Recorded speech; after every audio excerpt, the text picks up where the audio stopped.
చెప్తున్నారు. కూటమి సర్కార్ వచ్చిన తర్వాత అమలైన రేట్లు ఇవి.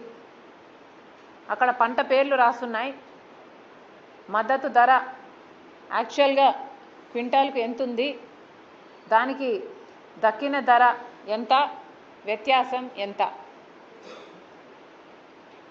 ఇవి అన్నీ న్యూస్ ఏజెన్సీలు అయితేనేమి, లేకపోతే మేము చేసిన రీసెర్చ్ అయితేనేమి, రైతుల ద్వారా కలెక్ట్ చేసుకున్న డాటాతో క్రియేట్ చేసిన టేబుల్ ఇది ఈరోజు వాస్తవం. ఇది మేమేదో సృష్టించి చెప్పటం లేదు. ప్రభుత్వం దీన్ని చూసి కళ్ళు తెరిస్తే రైతుల దగ్గర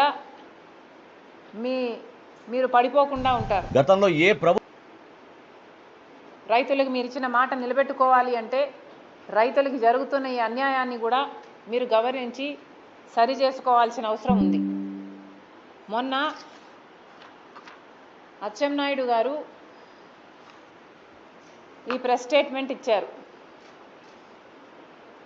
అమ్మా ఇది కూడా అక్కడ ఉంటే పెట్టు. ఈ ప్రెస్ స్టేట్మెంట్ ఇచ్చారు.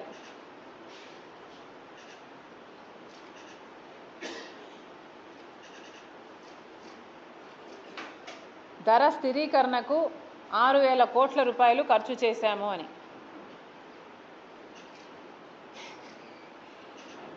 ఇది నిజంగానే అచ్చెన్నాయుడు గారు నిజమని అనుకోమంటున్నారా?